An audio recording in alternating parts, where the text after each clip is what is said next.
அதேபோல் நாட்டின் வளர்ச்சியில் ஏற்பட்ட பின்னடைவுகளை சீர் செய்வதற்கான வாக்குறுதிகளை கொண்டிருக்கிறது. பெண்களுக்கு இந்திய ஒன்றிய அரசு பணிகளில் 50 விழுக்காடு இடஒதுக்கீடு வழங்கப்படும் என்பது ஒரு புரட்சிகரமான திட்டம். பாரதிய ஜனதா கட்சி உருவாக்கிய புதிய கல்விக் கொள்கை மாநில அரசுகளுடன் கலந்து பேசி உரிய திருத்தங்களுடன் மாற்றி அமைக்கப்படும். நீட், கியூட் போன்ற நுழைவுத் தேர்வுகள் அந்தந்த மாநில அரசுகளின் விருப்பத்திற்கு ஏற்ப முடிவு செய்து கொள்ளலாம்.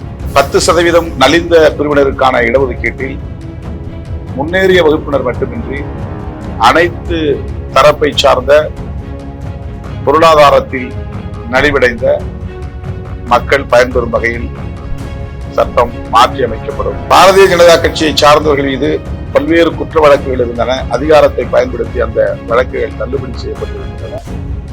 அந்த வழக்குகள் மறுபடியும் விசாரணைக்கு உட்படுத்தப்படும். அந்தந்த மாநிலங்களில் மாநில கட்சிகளின் தலைமையில் இந்த தேர்தலை நாம் சந்திக்கிற சூழலில் யார் உங்களுக்கு பிரதமர் வேட்பாளர் என்ற கேள்வியை பலரும் எழுப்புகிறார்கள்.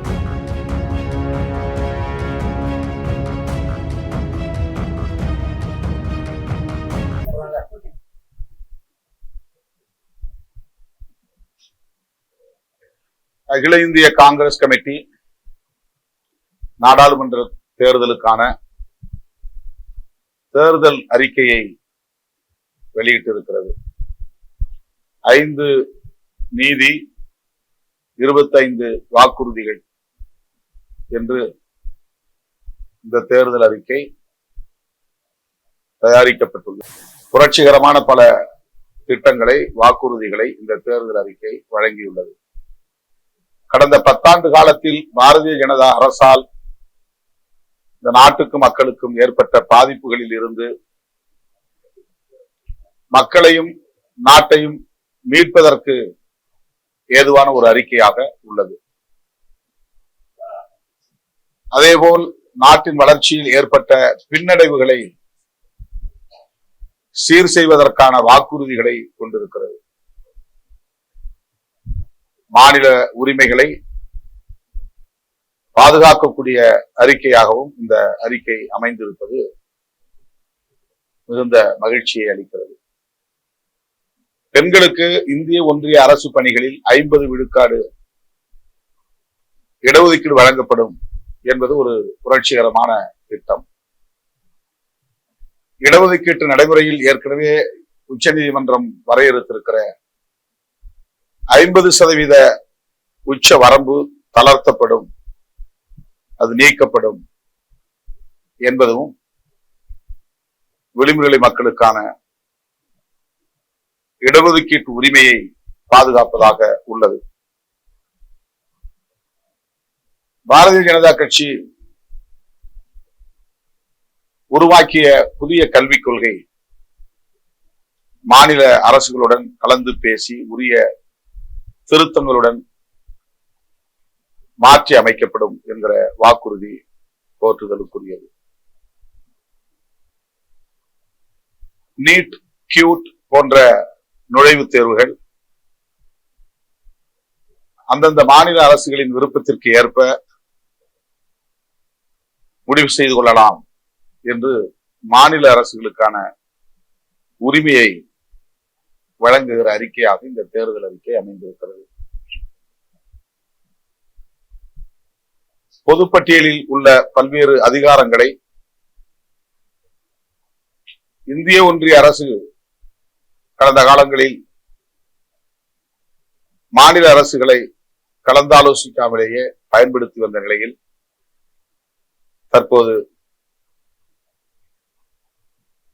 மாநில அரசுகளுக்கான அதிகார பட்டியலில் மாற்றி அமைக்கப்படும் என்கிற வாக்குறுதி மாநில மக்களின் உணர்வுகளை மதிப்பதாக, அவர்களின் உரிமைகளை பாதுகாப்பதாக உள்ளது.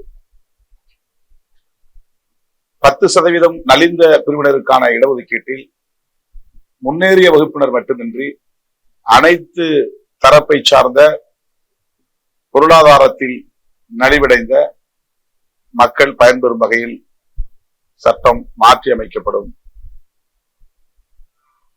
இது போற்றுதலுக்குரிய ஒரு வாக்குறுதி. ராணுவத்தில் ஆள் சேர்ப்பதற்காக பாரதிய ஜனதா அரசு கொண்டு வந்த அக்னி பாரத் திட்டம் ரத்து செய்யப்படும். இது மிகவும் முக்கியத்துவம் வாய்ந்த ஒரு வாக்குறுதி. இதனையும் நாம் வரவேற்கிறோம். கடந்த 10 ஆண்டுகளில் எதிர்க்கட்சிகளின் உணர்வுகளை மதிக்காமல், கோரிக்கைகளை ஏற்காமல், தனது தனி மெஜாரிட்டி பலத்தை பயன்படுத்தி நிறைவேற்றப்பட்ட பல சட்டங்கள் மீண்டும் ஆய்வுக்கு உட்படுத்தப்படும் என்கிற வாக்குறுதியை நாம் வரவேற்க கடமைப்பட்டிருக்கிறோம். பாரதிய ஜனதா கட்சியை சார்ந்தவர்கள் மீது பல்வேறு குற்ற வழக்குகள் இருந்தன. அதிகாரத்தை பயன்படுத்தி அந்த வழக்குகள் தள்ளுபடி செய்யப்பட்டிருக்கின்றன. அந்த வழக்குகள் மறுபடியும் விசாரணைக்கு உட்படுத்தப்படும் என்பது அரசியல் களத்தில் குற்றத்தன்மையை முழுமையாக, கிரிமினாலிட்டி என்கிற இந்த போக்கை களைந்தெறிவதற்கு ஏதுவாக அமையும்.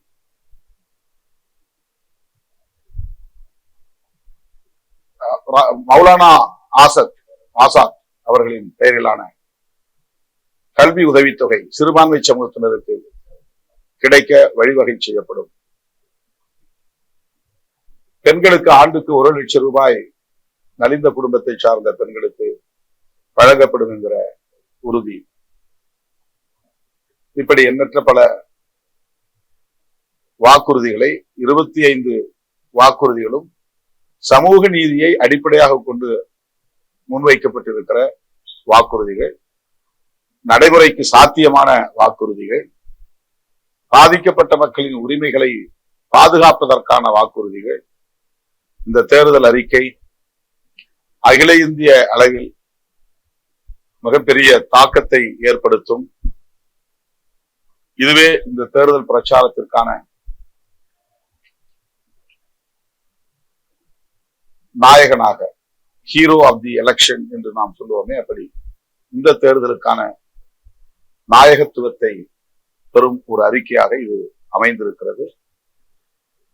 SC/ST மக்களுக்கான காலி பணியிடங்களையும் 30 லட்சத்துக்கும் மேற்பட்ட காலி பணியிடங்களையும் உடனடியாக நிரப்புவோம் என்கிற வாக்குறுதி போற்றுதலுக்குரியது.